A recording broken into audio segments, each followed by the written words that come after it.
let me cut to a picture of John Donne here. Your reaction is probably an oh no, and it is true. We're going back to 16th century. John Donne is a contemporary of Shakespeare, so it's a time when it's still modern English, but it's not as accessible as the English of today. We have to work a bit harder to understand the poem. And as a student way back in the day, this would not have been one of my favorite poems. It would have been one of the harder poems out of your selection. Today, though, I hope to convince you that, yeah, it's a poem that is really worth giving some time and attention to. So I will attach a copy of the poem and a suggested reading that you should listen to after having gone through this intention. You have a bit of the context. You should be able to grapple with a lot of it now.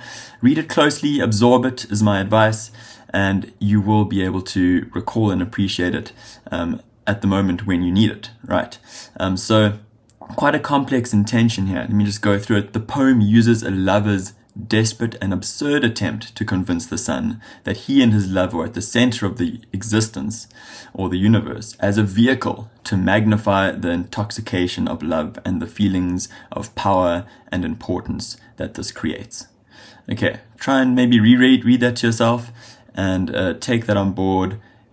It's reflecting almost two or three sides of our impressions of love in this poem. So have a look at that, read it, pause this, absorb it, and then we shall go forth. Before we get to grips with the content, the form of the poem is that it takes the form of the aubade, which is, if you've heard of a serenade is a song you give to woo a lady or romantic partner in the evening. An aubade, that's how you pronounce it, I think, check me on that, is a tradition of you wake up in the morning and you have to say goodbye to your lover. So John Donne's kind of reversing that a little bit in that he refuses to say goodbye to his lover. He's making the case to stay with his lover forever, to make themselves the center of the universe. Quite interesting to compare this to someone like Bob Dylan, where he's got a song, Don't Think Twice, It's All Right. Very different take on this to John Donne, and quite funny to compare them.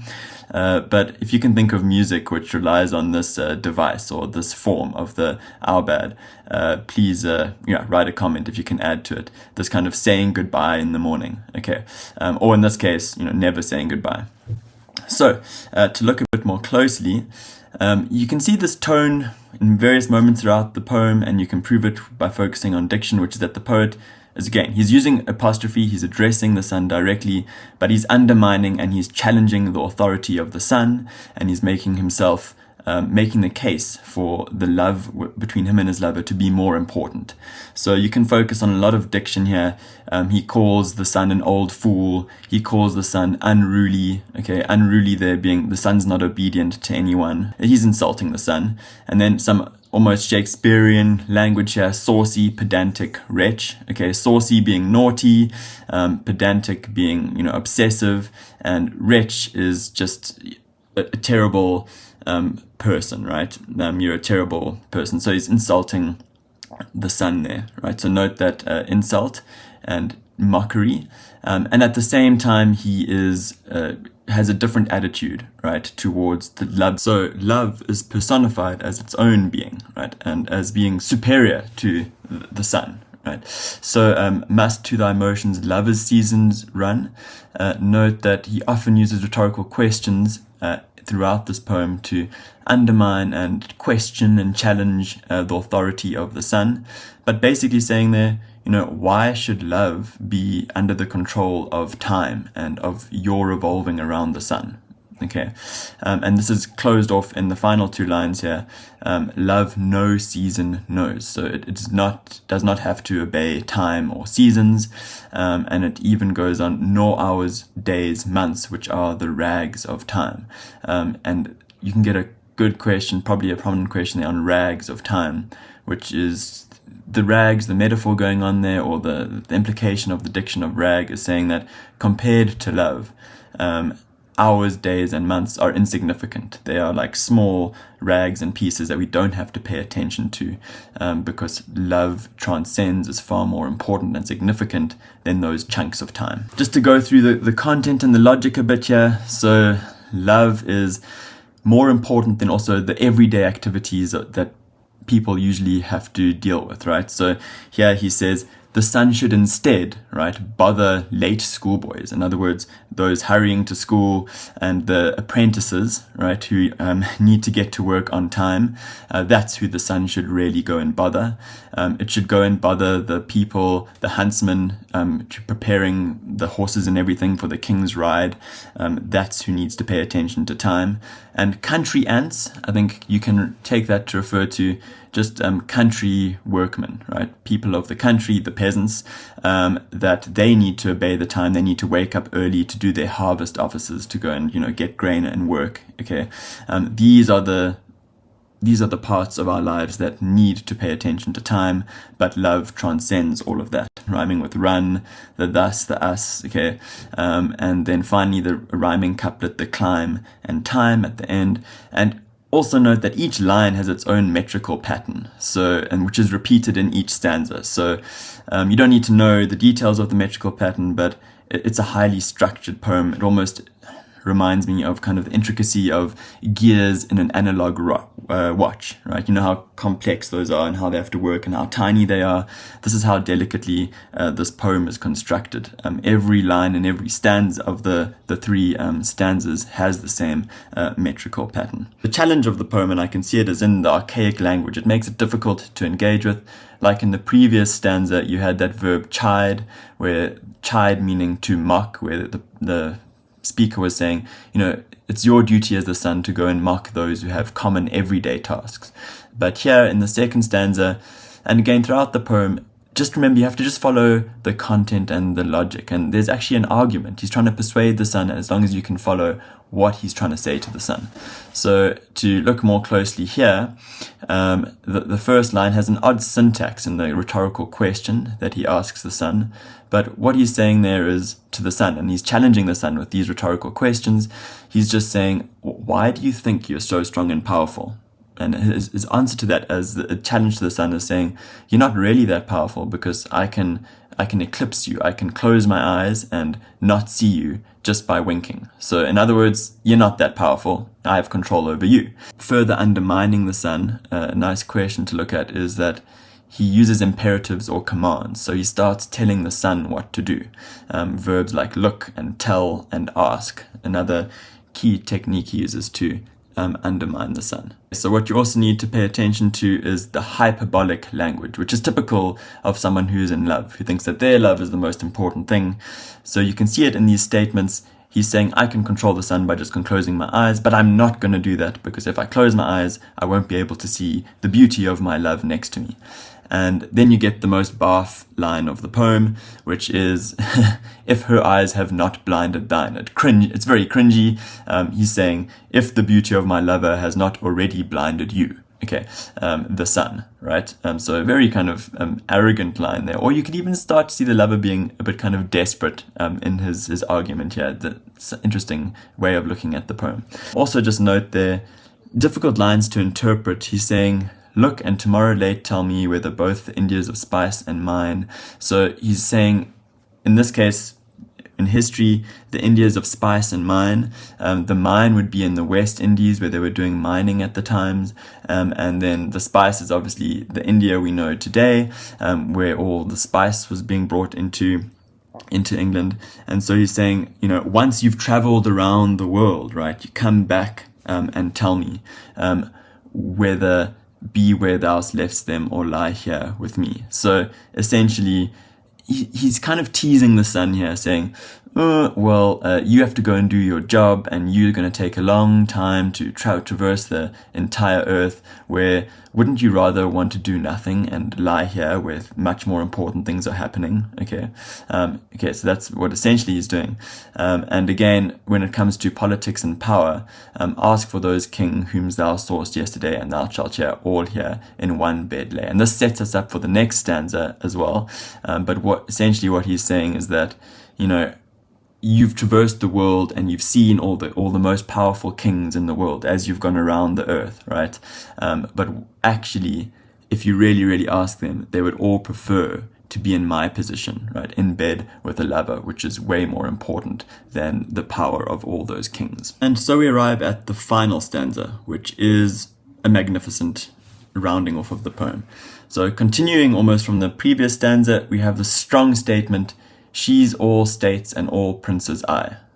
Okay, in other words, and again, hyperbolic here, but notice how the speaker has become very assertive and very confident in these last lines, almost recklessly confident, saying that their relationship is more important and more powerful than the most powerful people in the world and the most powerful nations in the world, right?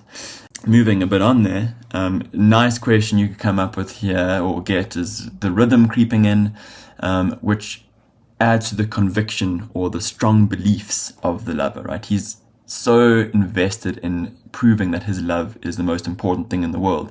And you have this nice short line which just has a very hard staccato definite rhythm, right? And you can even see in the nothing else is, right, in the words themselves, how each consecutive word is shorter than the word before it, right? Just really such a good example of a strong staccato rhythm, showing his conviction, and he's trying to prove this statement, right? Just to unwrap what's happening, princes do but play us. So compared to this, all honors mimic all wealth, alchemy. In other words, compared to our love, nothing is actually genuine, right? The princes of the world try to copy us, right, or pretend to have what we have. Okay, honor itself means nothing. It's just a copy, right? And all wealth, all material wealth and money is in fact alchemy. And alchemy, if you go back to those times, the practice of turning materials into gold, which never worked, although people really tried to do that. And so it's kind of a deception, is what he's saying, right? All wealth is not really what it appears to be when you compare it to our love. It's just a deception. He arrives at the argument of the poem, which places the lovers at the center of the universe and of the solar system, but back then you may as well say the universe. And here he uses this logical turn of phrase to get there. So what is his argument? He's trying to persuade the sun to say that the sun is half as happy as we are. So the sun itself is not as happy as them and satisfied as them as the lovers. And he proves it. And the wonderful phrase here is that in that the world's contracted thus. In other words, their love is so important that it has shrunk the limits of the world, right? The whole world is now almost focused on the power of their love, and it's become just the limits of the room that they are in, their bedroom. That is the real, that's all that matters in the world right now. That word contracted is one you might be asked to explain, right? So the whole world has shrunk down, has focused on, has become reduced to just their love because it is so important. So one way of saying it is that their state of being has become the entire world. And so now he just needs to persuade the sun not to move, to give them more time, right? Because they are so important. So he tries to persuade the sun by saying, thine age asks ease, right? You're so old, you've been doing your routine around the world forever. Don't you deserve a little bit of a break? Right? And because you have all these duties to warm the world, that's actually done in warming us. Because we and the world has shrunk, because we are so important, you can actually warm the whole world just by warming us. Is the logic there? Shine here to us and thou art everywhere. Okay, a bit of a paradox here, and this is typical of the conceit, the inversion of putting the lovers at the center of the universe here. So the logic being, again, as we've said, just by focusing on us, you are actually shining everywhere because our love is everything in the universe. And then you go back to this kind of staccato rhythm here. This bed thy center is, these kind of a hard, definitive rhythm showing his conviction here. And these pauses and commas, right? Adding to the pause and his certainty. This bed thy center is. These walls thy sphere. Okay, and now he's not persuading the sun anymore. He's very certain about it. He's actually stating it as fact that the center of the world is here. If you just remain here and time stays still here, then your job is done and you don't need to move on, and everyone can be happy because our love is all that matters. So just some key vocab you want to focus on in this poem, and I've focused actually on language in the poem, which is a bit archaic and might be difficult to wrap your head around. Just have a look at these. Unruly, meaning difficult to control, disobedient, as he challenges the sun and accuses the sun, right, of doing certain things. He calls the sun saucy. There was that verb chide. I didn't put that in, but I spoke about it, so have a look at that. And I think that word contracted is really important in the final stanza, right, to emphasize the power of their love, to reduce everything that's important in the world to their space, their bedroom. Okay. Technical concepts that you need to check yourself on and be able to define and answer in questions that stand out in this poem are the apostrophe, the use of rhetorical questions here, the rhythm, and particularly in those wonderful short staccato lines, and the hyperbole or over-exaggeration that you see again